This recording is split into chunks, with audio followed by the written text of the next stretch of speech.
राधे कृष्ण महाराज जी। राधे कृष्ण। महाराज जी, ये एक जिज्ञासु का प्रश्न है कि ये दान कितने प्रकार के होते हैं और कौन सा दान श्रेष्ठ है। और दूसरा है भगवान की तीन कृपा कौन सी है और श्रेष्ठ, और उसमें श्रेष्ठ कृपा कृपा कौन सी है। देखो, पहला तो सवाल आपने दान के बारे में पूछा है। जी कली काल में दान जरूरी है। भक्ति करोगे तो भी सतोगुणी का दान वो जरूरी है। कली काल सिर्फ दानम दानम दानम, धर्म का एक ही चरण रहता है, ध्यान रखना। तो अभी आपने दान के बारे में पूछा, तो सबसे बड़ा दान तो है ज्ञान दान। जी ज्ञान दान किसे कहते हैं? जो अपने ओरिजिनल जो हम हैं, हम कौन हैं, इसका पहले ज्ञान हो जाए। और ज्ञान हो के हमारा कौन है, मतलब हमारा श्री कृष्ण है, उससे प्रेम होकर के अपना कल्याण कर ले, ये असली दान है। अब नंबर 2 का दान सुनो। नंबर 2 का दान होता है अभय दान।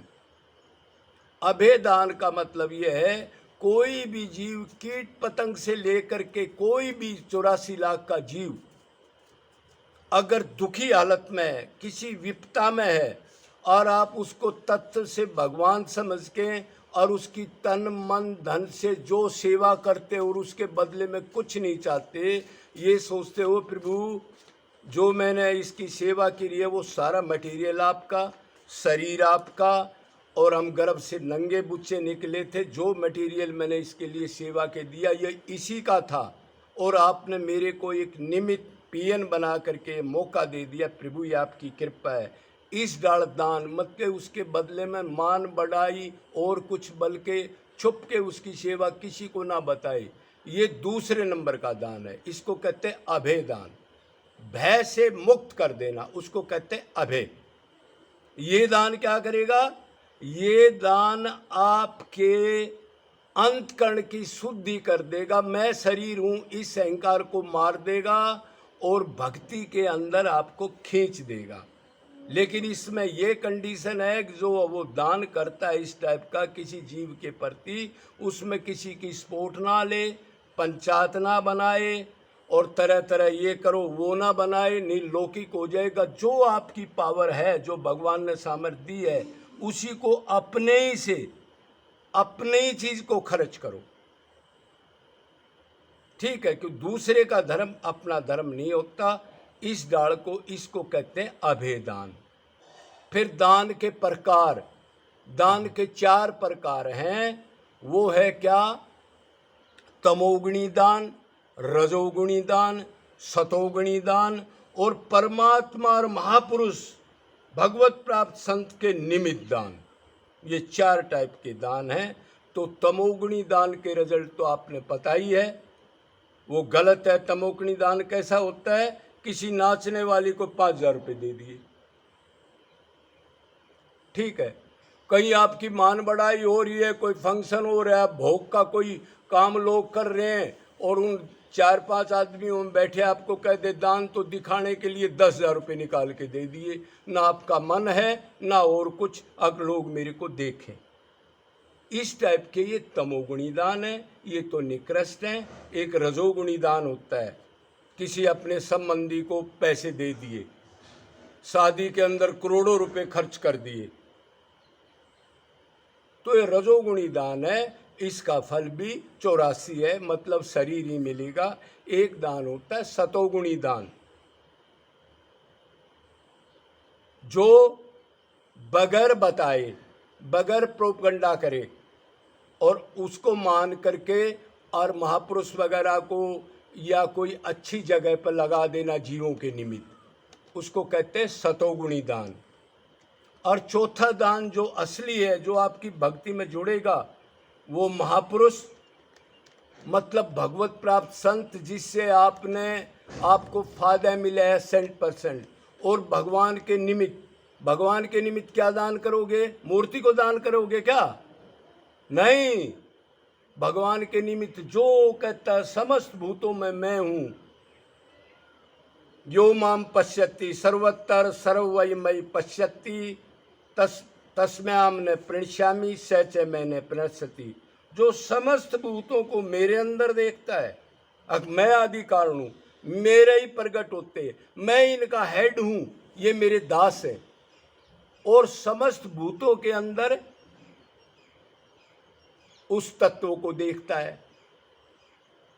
तो ऐसा जीवों के निमित्त दान करना है। जो 84 लाख जीव हैं, आदमी का दान सोच समझ के परख के करना। आपने किसी भूखे को रोटी खिला दी और वो चोरी करने जा रहा है, या किसी बेचारी गाय को पकड़ने जा रहा है गलत नियत से, तो उसको ताकत मिल गई, उसको भी आपको भी पाप का हिस्सा मिलेगा। ध्यान रखना, आदमी के दान में बहुत ज़्यादा सोचना पड़ेगा। और इन जीवों का दान तो आप आंख बीच के कर दो, इनको ज़रूरत भी है, ये मान बढ़ाई भी नहीं करेंगे और दुनिया में आप अहंकार भी नहीं आएगा, और पूरा परमात्मा को ये दान हो जाएगा। तो ये जो दान है, तो सबसे श्रेष्ठ दान है महापुरुष और भगवान के निमित्त जीवों को परमात्मा समझ के अपनी तरफ से उसी का माल समझ के दे देना। और बाकी लौकिक दान में सबसे अच्छा है अभिदान। दुखी जीव को जितनी सामर्थ्य हो, भगवान का शरीर और पैसा और मटेरियल समझ के उसको उस टाइम पर सपोर्ट देना निष्काम भाव से। ठीक है, दूसरा सवाल क्या था? दूसरा, भगवान की 3 कृपा कब मिलती है? भगवान की अब सवाल है ये बहुत इंपॉर्टेंट सवाल है। इसको साधक ने, हमारे जैसे ने बिल्कुल सुनना चाहिए।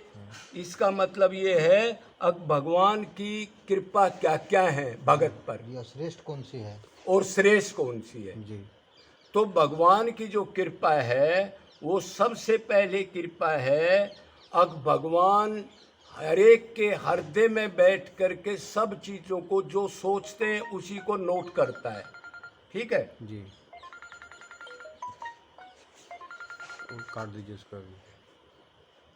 ठीक है जी जो भगवान के वो जो है सब चीज़ों को नोट करता है। जी। तो अगर आपने भक्ति की है या निष्काम पुण्य कर्म किया है या पाप किया है, तो इसका मतलब भगवान ने जो सोचा है वो नोट किया होगा आपका। जी। तो अभी आपको मनुष्य शरीर मिला है और पिछले जन्म में आपने पुण्य करे हैं, और मान लो 10% भक्ति की है, किसी ने 20% की है, किसी ने 30% की है, किसी ने 80% भक्ति की है, तो उस हिसाब से संचित कर्म पेंडिंग होते हुए दया करके मनुष्य शरीर देना सबसे बड़ी कृपा। भारतवर्ष में जन्म देना, चाहे कितना पाखंड हो, फिर भी आध्यात्मिक तो इसमें है ही। और उसके बाद जो आपकी भक्ति भगवान ने नोट की थी, ये दया है, नोट नहीं करता तो आपको कैसे मिलती आगे भक्ति, फिर जीरो से करनी पड़ती जी। तो उसको दे देना। तो मनुष्य जन्म, भारतवर्ष में जन्म, और पिछली भक्ति जो थी समा आएगा तो आपको दे देना। मतलब मान लो कोई बिल्डिंग पर आप पैड़ी चढ़ रहे हो, ऊपर जा रहे हो, तो आपने अगर 50 पैड़ी चढ़ी हैं तो फिर 50 से ही शुरू कराएगा, 1 से शुरू नहीं कराएगा। पहली कृपा। अब दूसरी कृपा सुनो। दूसरी कृपा है, अब किसी भगवान के रसिक श्री कृष्ण राम से निष्काम प्रेम करने वाला कोई महापुरुष से अटैचमेंट करा देना आपकी। ये बहुत भारी कृपा है। इसलिए क्यों? अब भगवान सीधा बताने नहीं आएगा, वो अपने पीए, दलाल, कार्यकर्ता, महापुरुष को कोई चीज़ कह सकते हो आप, तो वो उसमें बैठ करके आपको प्रैक्टिकल साधना की सारी चीज़ें दाव पेच बता देगा, और आपको कंट्रोल रखेगा, चेक भी करेगा, और आपको टोके बीगा। और कई तो ऐसे होते हैं जो गुस्से में आपको झापट भी मार दे, नहीं तो ये जीव सुधरेगा कैसे? ये कलयुगी जीव तो अपनी बुद्धि तो लगाता है, चाहे कोई कितना ही बड़ा महापुरुष हो। तो ये दूसरी कृपा। और तीसरी कृपा और सुनो। अब आप भक्ति में लग गए, आपका संस्कार आप खिंच गए, तो आपको आपका धन को नष्ट कर दे, आपका तरह तरह से अपमान कराए, कोई रोग लग जाए, ये विशेष कृपा है। इसी पर लोग अटके हैं। अब मैं भक्ति कर रहा हूँ, ना कोई मरे, ना कोई बीमार हो, और ना मेरे को कोई प्रारब्ध से मेरे को कोई टोटा भी ना पड़े, मतलब धन भी नष्ट ना हो। तो इसको विशेष कृपा मानो, ये विशेष गुरु आपको बताएगा। असली कृपा तो अभी हुई है, क्यों? धन की अटैचमेंट ही आज के टाइम पे भगवान की तरफ नहीं जाने दे रही। धन की अटैचमेंट और भगवान में लगे असंभव, इसी ट्राई में लोग लग रहे हैं। भक्ति करना चाहते हैं लेकिन धन की अटैचमेंट है। कई बार तो आप ये किसी मान लो संत के आश्रम पर जाते हैं तो भी इनका इतना नहीं है, उधर रुकेंगे, रोटी टूक खाएंगे, और इनका ये नहीं कि भाई आज के टाइम पर 200-400 स्थान पाया दे जाऊं। कई तो ऐसे आदमी सीधे निकल जाएंगे और वृंदावन में घूम रहे भगवत प्राप्ति के लिए। धन की अटैचमेंट बहुत बुरी है। तो फिर क्या होगा? अक्के फिर विशेष कृपा माया, ये भागवत में दे रखा है। अब जिस पर विशेष कृपा करता हूँ उसका धन छीन लूँ, फिर वो ट्राई करे, फिर जो काम करे उसको फिर उसका काम ना बनने दूँ, फिर ट्राई करे, फिर उसके सगे संबंधी उससे दूर होने लग जाएं, उसका आदर ना आए, निरादर करे, फिर वो सब का संसार का रूप समझ के और भगवान को फिर पुकारे, हे प्रभु ये सब 420 हैं, ठग हैं, ये स्वार्थी हैं। अब पता लगा, अब मैं सिर्फ आप ही मेरे और आपकी शरणागत हूँगा। तो ये विशेष कृपा है। और एक भगवान की कृपा लास्ट में होगी, जब आपका अंतकरण शुद्ध हो जाएगा तो गुरु स्वरूप शक्ति से आपके आँख, कान, नाक, मन वगैरह जो इंद्रियां और मन है, ज्ञान इंद्रिय को दिव्य कर देगा।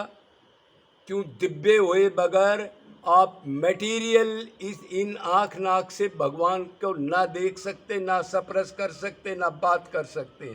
मतलब भगवान की आँख, कान, नाक, मन भगवान का ही मिल जाएगा। तो ये भगवान की लास्ट कृपा है। तो इसको कृपा मान करके आप ये मत समझो अब भगवान की भक्ति कर रहे हैं, मैं जो सोचता हूँ वही काम। भगत तो ये सोचता है प्रभु मैं जो सोचूं उसका उल्टा करो, ओ हो उल्टा करो, और फिर भी मैं उतना ही प्रेम करूं, वही प्रेम रुकेगा, बाकी प्रेम रुकेगा भी नहीं। इसलिए ध्यान रखो, घबराओ मत, ये मनुष्य शरीर को खो मत, अब की बार बाजी लगा दो और असली घर चले जाओ। यही लक्ष्य है, सदा के लिए माला माल हो जाओ। अनंत जन्मों में जूते चप्पल डंडे खूब खा लिए, सुख की तलाश की, लेकिन ये शरीर जर्जर होकर के फिर आखिरी चिंतन गलत होकर फिर अधोगति में चले गए। तो इसलिए भगवान की कृपाओं को मान के रो और आगे तरक्की करो, संसार से बचो। बोलो वृंदावन बिहारी लाल की जय। जय जय श्री राधे।